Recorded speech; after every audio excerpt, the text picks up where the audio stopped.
Berriro ere, azaroaren 25ean, Nafarroako toki eta lurralde entitateek ahotsa altxatzen dugu emakumeen kontrako indarkeria matxista mota guztiak gaitzesteko.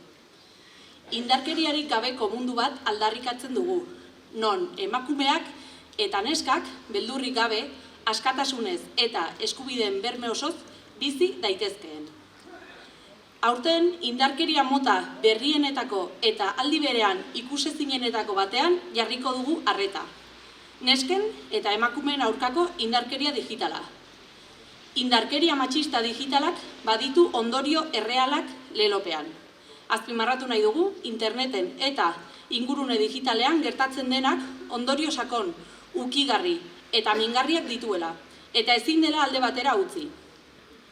Indarkeria matxista aldatu egiten da eta garaietara egokitzen da, baina gure aldarrikapenak eta gaitzestapenak ukiezinak izaten jarraitzen dute.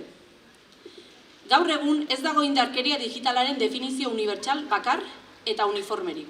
Evoluzioan dagoen kontzeptu bat da, eta teknologia berrien, ingurune digitalen, sare sozialen edo interneten bidez eragindako indarkeria matxistako jokabideak biltzen dituena. Genero indarkeriaren aurkako estatu itunak indarkeria digitala eraso modu lehenetxitzat hartu du berriki, eta neurri espezifikoak hartu ditu indarkeria prebenitzeko, detektatzeko eta zigortzeko. Askatasuna, osotasun fisikoa eta morala, berdintasuna eta duintasuna bezalako oinarrizko eskubideak urratzeaz gain, indarkeria mota hori haratago doa, eta emakume gazteei eta espazio publikoan parte hartzen dutenei eragiten die bereziki. Era askotara agertzen da, ziberjazarpena eta gorroto diskurtsoak, bikotearen kontrol digitala, onartu gabeko sextina, groomina, sextortzioa, deepfake bidezko irudien manipulazioa eta mendeku pornografia delakoa. Inpaktuak sakonak eta errealak dira, antsietatea, depresioa, isolamendua, autozentsura eta espazio digitalak uztea. Indarkeria honek emakume gazteen ahotsak isiltzen ditu, eta esfera publikoan duten parte hartzea mugatzen du, genero desberdintasunak indartuz.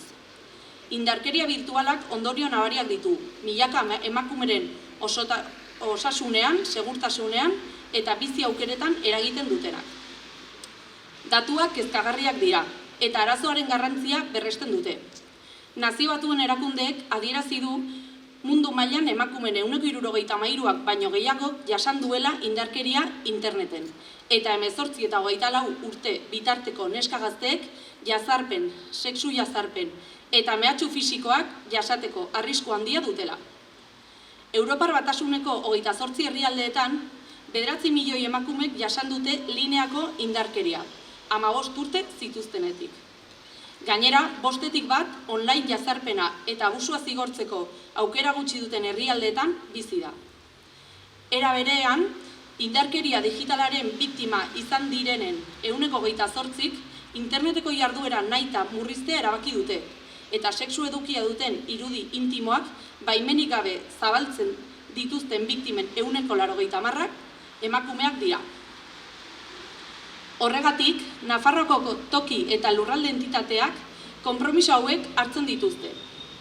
Bat, emakumeen aurkako indarkeria digitala indarkeria matxista gisa onartzea. Bi, tokiko eta lurraldeko eremuan lan egiten duten profesionalen prestakuntza indartzea, polizia, gizarte zerbitzuak, hezkuntza, osasuna eta bar, indarkeria digitaleko kasuak goiz eta eraginkortasunez antzeman eta jardun ahal izan dezaten. 3. Herritarrei bereziki gaztei eta nerabeei zuzendutako sentsibilizazio eta prestakuntza kanpainak sustatzea, teknologien erabilera arduratsu eta seguruari buruz genero ikuspegitik.